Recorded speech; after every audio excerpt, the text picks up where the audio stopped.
Hello viewers, आपका स्वागत है टफ क्वेश्चंस ई सॉल्यूशंस चैनल पे। चैनल को लाइक करिए, सब्सक्राइब करिए, इसका बेल आइकन जरूर दबाइए। और आपको देखिए थंबनेल दिख रहा है, क्या लिखा है मैंने, side effects of corona vaccine. वाह, ये आप क्या कह रहे हैं? क्या रियली ये है? कोरोना वैक्सीन लगाए या नहीं? लेकिन मेरा जवाब है हाँ। अब आप खुद ही जब मेरा पूरा वीडियो देख लेंगे तो आप खुद कहेंगे कि हाँ, ये ज़रूर लगाना चाहिए, कि कुछ नहीं से कुछ अच्छा है। ठीक है, कुछ नहीं से कुछ अच्छा है। तो अब हम इसके बारे में जब बात करेंगे तो हम जो नंबर ऑफ़ वैक्सीन्स जो अवेलेबल हमारे देश में है, भारत में है, इंडिया में है, पहले हम उसके बारे में बात करेंगे, उसकी इफ़ेक्टिवनेस के बारे में बात करेंगे। और इफ़ेक्टिवनेस होता क्या है, जिस पे आज मुख्य चर्चा का जो बिंदु हो गया है, क्या वैक्सीन लगवाने से फ़ायदा है कि नहीं है, लोग परेशान हैं, लगवाएं कि ना लगवाएं, जिनको मतलब जिनके लिए डेलिकेटेड इस वक्त है उम्र का जो दायरा है। डेलिकेटेड मैंने इसलिए कह दिया कि उसी उम्र के लिए वो लग रहा है। ठीक है, तो इन सब चीज़ों को आज हम थोड़ा सा और एक्सप्लेनेटरी वे में समझेंगे कि वास्तव में वैक्सीन का कुछ फ़ायदा है कि नहीं है। क्योंकि आप न्यूज़ में आप देख ही रहे होंगे, हाल ही में एक बहुत ही बड़े डॉक्टर हैं, वो दो वैक्सीन लगवाने के बाद एक्सपायर हो गए, उनकी डेथ हो गई। और बहुत सी बड़ी बड़ी महान विभूतियाँ जो दो वैक्सीन्स के मतलब लगवाने के बाद भी कहते वो नहीं बच पाई। तो क्या हमें ये वैक्सीन फ़ायदा करेगी कि नहीं करेगी, क्या है इस चीज़ के बारे में हम आज थोड़ा सा वृहद अध्ययन करेंगे। क्योंकि हम देख ही रहे हैं कि कोरोना वायरस का जो स्ट्रेन है वो डे बाय डे चेंज हो रहा है, नया वेरिएंट आ जाता है। अभी जैसे हाल ही के न्यूज़ में एक सिंगापुर वेरिएंट सुनने में आया, मतलब उछाला गया, न्यूज़ में आया। ठीक है, तो ये आखिर क्या सब है, इन सब में क्या समस्या है, क्यों है। और वायरस का साइज़ जैसे हमने लास्ट वीडियो में डिस्कस कर ही लिया था कि 0.01 माइक्रोन की रेंज में अब ये आ गया। सोचिए कितना छोटा हो गया धूल के कण से। जहाँ एक धूल का कण 45 माइक्रोन के करीब करीब होता है, उससे कितना गुना छोटा है। और पहले जो कोरोना वायरस मतलब जो ट्रैवल कर रहा था, मतलब एयरबॉर्न जो था, मतलब हवा में जब था, तो ये इसका साइज़ वही 3 माइक्रोन, 5 माइक्रोन, 4 माइक्रोन के बीच में था। और अब जब ये इतना छोटा हो गया तो सलाह ये मिल रही कि आप डबल मास्क लगाइए, जो क्लोज्ड एरिया में रहिए वहाँ भी मास्क लगाइए। कि अगर बाहर एरिया में तो चलिए उड़ जाएगा, लेकिन घर के अंदर अगर वायरस आ गया किसी तरह से तो इसको कैसे, ये कहते हैं क्लोज्ड एरिया, इसलिए मास्क लगाना ज़रूरी हो गया है। तो अब ना देख, तो चलिए हम आगे बताते हैं। और अब हम कुछ वैक्सीन्स के बारे में बात करते हैं जो हमारे देश में अवेलेबल हैं या फॉरेन कंट्रीज़ में जो अवेलेबल हैं। ठीक है, और हैं तो बहुत सारी, लेकिन मैंने कुछ का ही नाम जिक्र किया है जो हमें आसानी से आजकल इंडिया में मिल जा रही है, मतलब हमारे देश में मिल जा रही हैं। तो जनरली जो वैक्सीन का जो फेज़ होता है कि वो कम्प्लीटली उसके सारे ट्रायल्स, उसके सब कुछ फिनिश हो जाएं, तो वो 10 से 15 साल लगता है। मतलब ये कोई छोटा टर्म नहीं कि मतलब 1-2 साल के अंदर आप 6 महीने में आप बना दीजिए और वो कहते हैं शक्तिमान की तरह वैक्सीन बन जाएगी, आप सबको लगाइए और सब फटाफट ठीक हो जाएंगे। ये एक लंबा फेस होता है क्योंकि इसमें कई सारे कंस्ट्रेंट्स होते हैं। मतलब ये एक चीज़ पे डिपेंडेंट नहीं है वैक्सीन, ये बहुत सारे फैक्टर है। मतलब फैक्टर कैसे कैसे फैक्टर है, जैसे ज्योग्राफी का फैक्टर हो गया, कोई टेरेन, कोई मतलब पेंसुला में रह रहा है, कोई कहते हैं हिली एरिया में रह रहा है। ठीक है, कहीं पर कैसा मौसम है, कहीं पर कैसा मौसम, कहीं बर्फ़ी रहती है, कहीं पर कैसा रहता है। ठीक है, कहीं पानी पानी रहता है, कहीं ज़्यादा बरसात होती है। और साथ में लोग कैसे हैं, कैसी डाइट उनकी है। ठीक है, कैसे कहते ज़मीन से कैसे प्रोडक्ट्स वहाँ पर मिल रहे हैं लोग को खाने के लिए, मतलब उनके अंदर कैसी प्रतिरोधक क्षमता या कोई उनका कैसा इम्यून सिस्टम है। हर देश का कहिए, हर 100 50 किलोमीटर पे क्या होता है, जब कहते हैं पानी का स्वाद चेंज हो जाता है, तो वैसे हर चीज़ चेंज हो जाती है। तो ये जो वैक्सीन्स हैं ये सब के सब अभी क्लिनिकल ट्रायल पे ही चल रही हैं। मतलब ये जो फ़ेज़ 3 आपका है, फ़ेज़ 3 से पहले सारी डेवलप की गई हैं और ये फ़ेज़ 3 में भी आई नहीं है, तब ये हमारे मार्केट में आ गई हैं और हम लोग इसको इस्तेमाल कर रहे हैं। क्योंकि ये जो 2 संस्थाएं हैं जो फॉरेन कंट्रीज़ की है, जो मेनली यूएसए में जो चलती है, जिसका नाम है एफडीए, ये यूएस जो अमेरिकन गवर्नमेंट, अमेरिका में ये एक रेगुलेटरी अथॉरिटी है जो किसी वैक्सीन को प्रमाणता देती है कि आप कहते हैं आप पूरी तरह से सही हैं, आप लगा सकते हैं। लेकिन ये सभी इन्होंने इमरजेंसी यूज़ के लिए दिया, इसलिए मैंने टर्म लिख दिया EUA। जो EUA है क्या चीज़ है, एमरजेंसी यूज़ ऑथराइजेशन। फिर से समझ लीजिए, एमरजेंसी यूज़ ऑथराइजेशन। और FDA क्या है, फूड एंड ड्रग एडमिनिस्ट्रेशन, जो अमेरिकन गवर्नमेंट का है। और हमारे देश जो भारत का क्या जो रेगुलेटर है उसका नाम है CDSCO। इसका फुल फॉर्म जान लीजिए क्या है, central drugs standard control organisation. Central drugs standard control organisation. ठीक, ये 2 ऐसी संस्थाएं जो किसी वैक्सीन को, मतलब एक वहाँ के लिए, एक यहाँ के लिए है, जो किसी भी वैक्सीन को ऑथराइज कर देती है कि आप इसको मार्केट में लाइए और आप इसको यूज़ करिए। लेकिन इन दोनों ही कहते हैं संस्थाओं ने EUA किया है, मतलब इमरजेंसी यूज़ में आप कहा है कि आप इसको लगाइए, क्योंकि इमरजेंसी यूज़ इसलिए कहा गया कि भाई वैक्सीन का जो पूरा कार्यक्रम का समय होता है वो 10 से 15 साल का लंबा अंतराल है, और यहाँ पर अगर वैक्सीन सही टाइम पे लोग को नहीं लगेगी तो यहाँ पर मौतों की संख्या बढ़ती जाएगी। और आप देख ही रहे हैं कि जो इसका स्ट्रेन है वो डे बाई डे चेंज होता है, इसका साइज़ चेंज हो रहा है। तो कैसे बचा जाए भाई, कैसे मास जनता को कैसे बचाया जाए, इसीलिए वैक्सीन लगवाना बहुत ज़रूरी है। और अभी आप थोड़ी देर में आप खुद कहोगे कि वैक्सीन क्यों लगाना ज़रूरी, जब मैं इसकी इफेक्टिवनेस के बारे में बात करूंगा, ठीक है। तो अब हमारे यहाँ मतलब कौन कौन सी वैक्सीन है, कौन कौन सी ईजिली अवेलेबल हो जा रही है इंडिया में, तो ये 4 वैक्सीन हैं जिनके बारे में ज़्यादा चर्चा चले। एक स्पुतनिक है, मैंने लिखा नहीं है क्योंकि वो रशियन वैक्सीन है, वो हाल ही में अभी इंडिया में आ गई है। मतलब जो आप अगर ज़्यादा पैसा खर्च कर सकते हैं तो आपको मिल सकती है, अवेलेबिलिटी हो सकती है उसकी, ठीक है। मतलब ये दोनों पेड, मतलब कुछ वैक्सीन पेड हैं, कुछ फ्री हैं जो इंडियन गवर्नमेंट लगवा रही है आपको, ठीक है। इंडियन गवर्नमेंट मेनली 2 वैक्सीन लगवा रही, कोविशील्ड और कोवैक्सीन लगवा रही है। और दोनों ही अलग अलग वैक्सीन अलग अलग कंट्रीज़ की हैं, मतलब एक हमारे यहाँ डेवलप है, एक बाहर की है। तो जो पहली वैक्सीन आपकी है ऑक्सफोर्ड एस्ट्राजेनेका, ये ब्रिटिश वैक्सीन है और इसी को ही कोविशील्ड कहा जा रहा है भारत में, ठीक है। और इसकी जो इफेक्टिवनेस है, मतलब इफेक्टिवनेस है कि मतलब अगर 100 लोग को लगाया जाए तो 63 लोग को ये लाभ दे ही दे रही है, ठीक है। मतलब इफेक्टिव है ये वैक्सीन, मतलब अगर वो उनके में मॉडरेट सिम्टम्स हैं, हल्के सिम्टम्स हैं, तो वो पूरी तरह से सही हो जा रहा है, ठीक है। तो ये 63 to 67% है, क्योंकि मैंने कुछ दिन पेपरों में पढ़ा तो ये 63% लिखा जा रहा था। अब हाल ही में कुछ न्यूज़पेपर मैंने जब पढ़ा इसके बारे में तो 67% लिखा जा रहा है। ये इसकी एफिकेसी समझ लीजिए, इसकी इफेक्टिवनेस कह लीजिए, या इसका मतलब स्ट्राइक रेट ये समझ लीजिए कि ये कितना इफेक्टिव कर रहा है हमारी बॉडी के लिए। दूसरी वैक्सीन आपकी फाइज़र आती है। फाइज़र एक अमेरिकन ब्रांड है, ये वैक्सीन है, लेकिन ये फाइज़र ने अकेले वैक्सीन नहीं बनाई, इसमें 2 कंपनियां मिली हैं। एक फाइज़र है, साथ में बायोएनटेक है, ये जर्मन कंपनी है।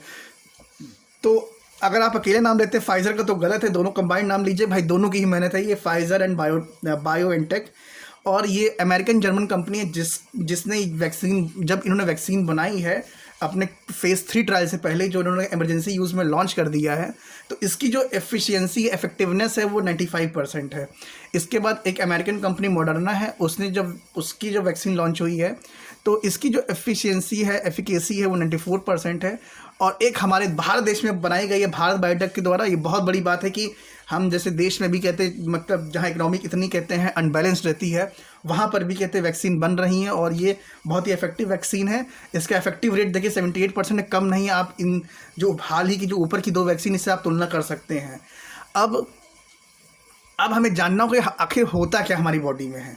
तो हमारी बॉडी में होता क्या है, एक होता है एंटीजन, मतलब जो बाहर से वायरस आता है, ठीक है, और एक होते हैं एंटीबॉडीज़ जो हमारे अंदर लड़ने वाले जो मतलब कीटाणु हैं, ठीक है। एक दोनों ही कीटाणु एक प्रकार से, एक हमको बचा रहे हैं, एक मतलब बाहर से आके हमसे लड़ रहे हैं, हमारी बॉडी में लड़ रहे हैं। तो इन दोनों का जो बैलेंस है, अगर ज़ीरो हो जाए तो हमारी बॉडी बिल्कुल सेफ़ है। लेकिन अगर एंटीजन ज़्यादा हावी होंगी तो फिर हम लोग रिस्क कंडीशन में आ जाएंगे, इवन डेथ भी हो सकती है, ठीक है। तो अब आपने जाना कि हमारे देश में कौन कौन सी वैक्सीन मिल रही, इसकी कितनी इफेक्टिवनेस है, इसके बारे में हमने बात किया।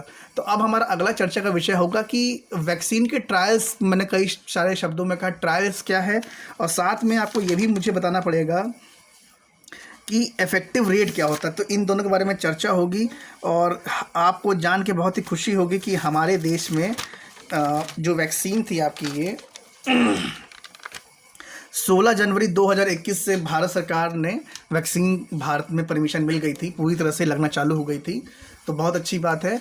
और अब जब आप कहते हैं इस वैक्सीन का जो कहते फेज़ होता है उसको जान लेंगे और इफेक्टिव रेट जान लेंगे, तो आप खुद कहेंगे कि हाँ मुझे वैक्सीन जब सबसे पहले लगवानी है, अगर मेरी एज के कंस्ट्रेंट में अगर यदि वैक्सीन आ रही है तो मैं ज़रूर लगवाऊँगा। ओके व्यूअर्स, तो हेलो व्यूअर्स, अब हम आगे देखते हैं कि वैक्सीन का फेज़ क्या होता है।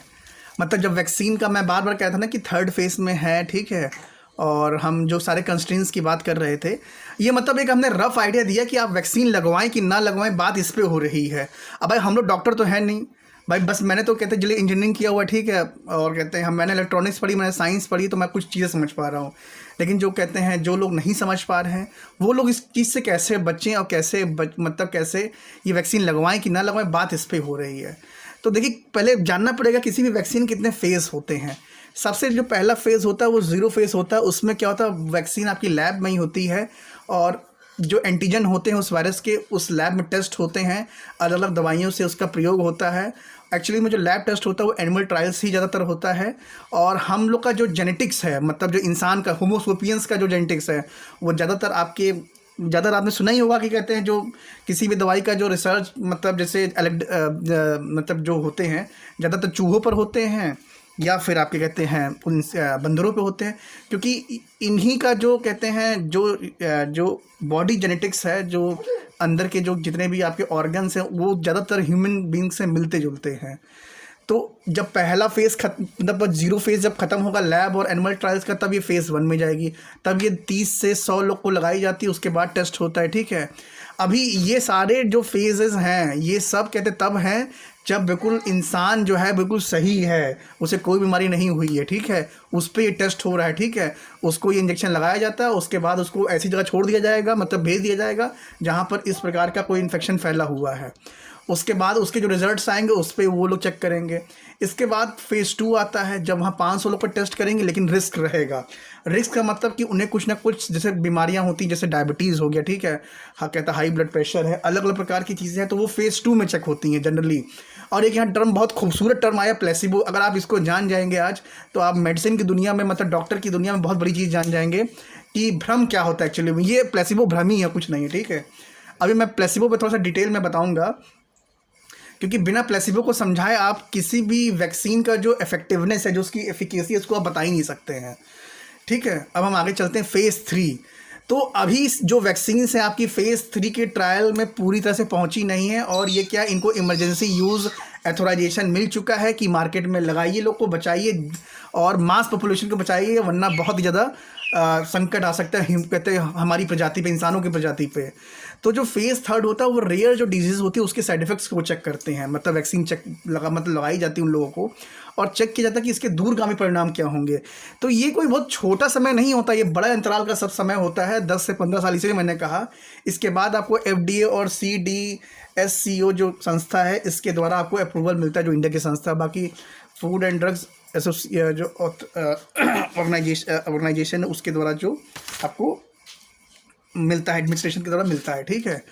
तो अब आपने देखा कि हमारे देश में 2 वैक्सीन बड़ी फेमस हो रही हैं। एक कोवैक्सीन जो भारत कंपनी के द्वारा जो निर्मित है, भारत बायोटेक कंपनी के द्वारा निर्मित है। एक दूसरी कोविशील्ड जो एक्चुअली में ऑक्सफोर्ड यूनिवर्सिटी की ऑक्सफोर्ड जो पूरा नाम है ऑक्सफोर्ड एस्ट्राजेनेका, ये एक ब्रिटिश वैक्सीन है, ब्रिटिश कंपनी की वैक्सीन है, जो यहाँ पर मतलब चल रही, मतलब फेमस है, मतलब मास वैक्सीनेटेड हो रहा है, जो उसकी एज के टर्म्स को सेटिस्फाई कर रहे हैं, जो जब इमरजेंसी ट्रायल में दिया गया है ये वैक्सीन।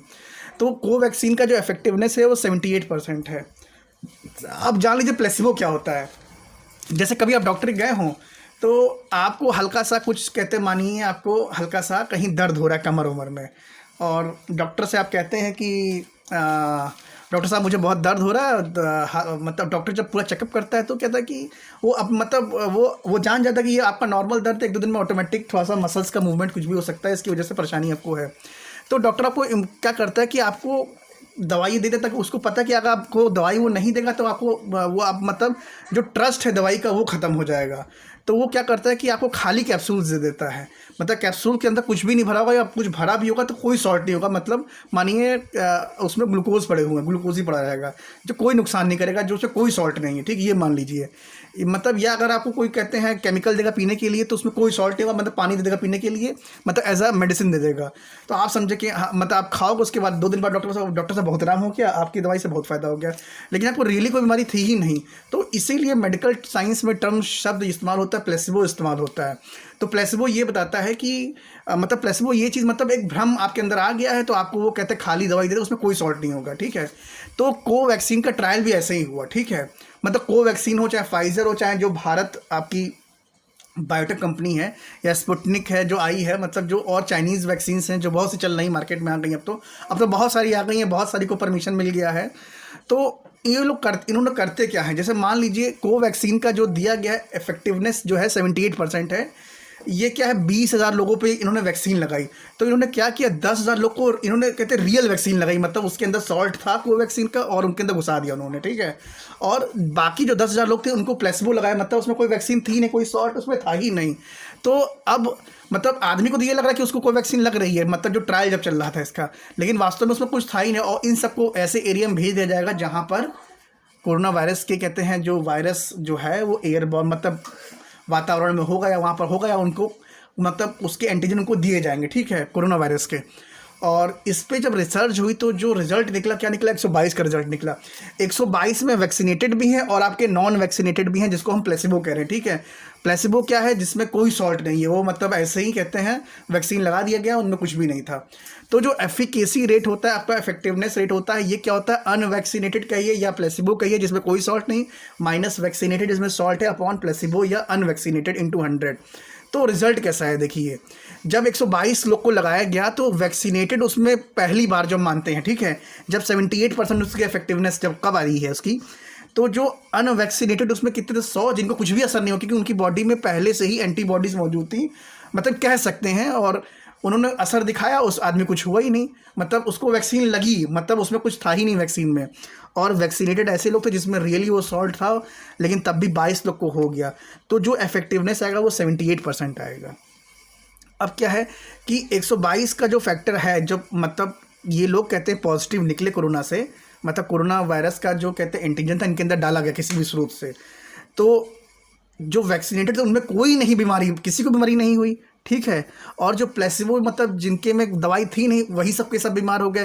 जैसे आपने केस सुना होगा कि कहते हैं रेमडेसिविर का जो कहते हैं वैक्सीन था, उसमें पानी भर भर के रीलेबलिंग करके कहते हैं उधर आपका कहते हैं मिड ऑफ इंडिया में कहीं पर ये सप्लाई इसकी ज़्यादा हो रही थी, मतलब अब मुझे एग्जैक्ट याद नहीं आ रहा कहाँ पर हो रही थी, मतलब न्यूज़ में ऐसा आया था, तो वही केस समझ लीजिए। तो 122 प्लेसिबो वाले थे, मतलब वैक्सीन के अंदर उनकी वैक्सीन में कोई सॉल्ट नहीं था, लेकिन सबको कोरोना वायरस तुरंत फट से पकड़ लिया। तो अब क्या हो जाएगा, तो वैक्सीन का जो कहते हैं इफेक्टिवनेस है वो क्या 100%, इसका मतलब वैक्सीन 100% फ़ायदा कर रही है, ठीक है। और 78% का मतलब है कि वैक्सीन लगाएगी, लेकिन 22 लोग ऐसे आ गए जो पॉजिटिव हो गए, ठीक, वैक्सीन लगवाने के बाद भी। मतलब ये इफेक्टिवनेस है, जो एफिकेसी कह सकते हैं, जो अब रेट निकाला जाता है, जो पेपर निकलता है कि इस वैक्सीन का 94% है, फाइजर का 95% है, ये नहीं आ रहा है, मॉडर्ना का 95% है, 94% इस तरह से जो आ रहा है, ठीक है। ये केवल टर्मोलॉजी है, ये केवल फिगरेटिव डेटा मैं आपको दे रहा हूँ, जिससे आप ये खुद सोच सके कि वैक्सीन आपको लगवानी चाहिए कि नहीं लगवानी चाहिए, ठीक है। अब क्या होता है 122 में है कि 61 वैक्सीनेटेड थे और 61 प्लेसिबो थे जो नॉन वैक्सीनेटेड थे, या कहिए कि जिसमें कोई सॉल्ट नहीं था। तो आपकी जो वैक्सीन की इफेक्टिवनेस क्या है, 0%, वैक्सीन कोई काम की नहीं है। लेकिन ये जो इफेक्टिव रेट है, ठीक है, ये सारा जो अभी तक निकल के आया है किसी भी वैक्सीन का जो चल रही मार्केट में, ये सब तब है जब आदमी बिल्कुल मॉडरेट कंडीशन में है, उसे हल्का फुल्का कोरोना वायरस पकड़ा है कि नहीं पकड़ा है किसी को नहीं पता, ठीक है, मतलब नहीं पता है। ये नॉर्मल व्यक्तियों पर सब टेस्टिंग है, क्योंकि मैंने आपको पहले ही बताया था कि इसी वैक्सीन की जो टेस्टिंग होती है 10 से 15 साल के बीच में होती है। तो ये एक जनरलाइज टर्म है, ये आप एक रियल टर्म भी नहीं कह सकते हैं कि जो इफेक्टिव रेट है कि वैक्सीन हाँ वास्तव में इतना फ़ायदा कर रही है कि नहीं कर रही है। ये ऐसे ही है कि जैसे मान चलिए कि आप कार में जाते हो, सीट बेल्ट आप नहीं लगाते हैं, ठीक है, एयर बैग्स लगे हुए हैं, एक्सीडेंट होता है, तो परसेंटेज ऑफ जो मौत है, ठीक है, एक्सीडेंट के बाद वो चांसेस रहते हैं कि हाँ तब भी मौत होती है। मैंने देखा बहुत सी कार के एक्सीडेंट, पूरी कार पिचक्का हो जाती है, एयर बैग नहीं खुलता, कई सारी सीट बेल्ट लगाने के बाद भी मौतें होती हैं। तो प्रोबेबिलिटी ऑफ सक्सेस क्या है, ठीक है, मतलब प्रोबेबिलिटी ऑफ डेथ क्या है ये कहिए। तो प्रोबेबिलिटी ऑफ डेथ को अगर कम करना है तो आपको वैक्सीन लगवाना ही पड़ेगा, और भाई कोई उपाय नहीं है, क्योंकि वैक्सीन आपने देखा कि 2 फेजेस से कहिए 3 फेज कहिए, 0 फेज, फेज 1, फेज 2 से वो निकल चुकी है, ठीक है। इसके बाद कहते हैं इमरजेंसी ट्रायल में लगाई जा रही है, इसलिए वैक्सीन इफेक्टिव है, ये आप कह सकते हैं, ये कह सकते हैं, जैसे माना जाता वो नहीं है, कह सकते हैं, ये प्रोबेबिलिटी है कि आप डेथ को रोक सकते हैं, मौत को रोक सकते हैं, ठीक है। क्योंकि अब कहते हैं कि जैसे अब आप सुनने में आता कि 2-2 वैक्सीन के डोज लगे उसके बाद मौतें हो जा रही हैं, तो आप ये देखिए कि मास जो वैक्सीनेशन हो रहा है उसमें इसका रेशियो कितना है, 1 पे कहते हैं 1 लाख, 2 पे 5 लाख, ये समझिए ना। तो रेशियो क्या है, इसका रेशियो का इसका फैक्टर बहुत छोटा सा है, छोटा सा फैक्टर 1:1 लाख, 2:5 लाख, ठीक है। तो खुद सोचिए जब इतने छोटे फैक्टर को, अब क्या है कि जो आपका जो डिजिटल प्रिंट मीडिया है, मैं किसी मीडिया पे नहीं जा रहा हूँ मतलब, लेकिन उसको उछाल के दिखाया जा रहा है जिससे लोगों में डर आ रहा है। लेकिन मेरा मानना है कि इन सभी वैक्सीन को प्रमोट करिए, क्योंकि मास लोगों को बचाना है।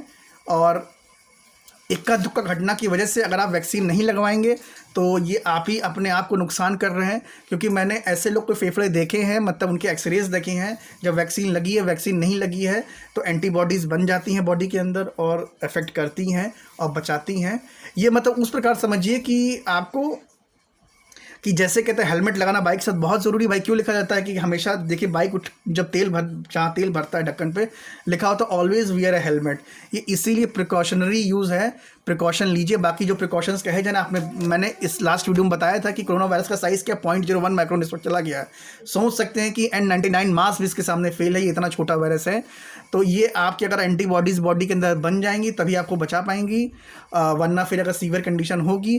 क्योंकि अब होता क्या है कि 14 दिन का जो ये आपका फेज़ होता है, जो बार बार आता है कि 14 दिन क्वारंटाइन किया जा रहा है, इसीलिए किया जाता है कि 14 दिन के अंदर अगर आपके अंदर एंटीबॉडीज़ नहीं बनी, समझ रहे हैं ना, तो मामला ख़तरनाक हो जाएगा। तो यही है कि एंटीबॉडीज़, ये वैक्सीन्स बहुत ही सहायक है बनाने में, इसलिए वैक्सीनेटेड जल्दी होइए, जल्दी वैक्सीन लगवाइए और अपने देश को, अपने गाँव को कोरोना मुक्त करिए। जय भारत। सभी व्यूअर्स मेरे चैनल को लाइक करिए, सब्सक्राइब करिए और जो ये लाल रंग का सब्सक्राइब बटन जरूर दबाइए और बेल आइकन जरूर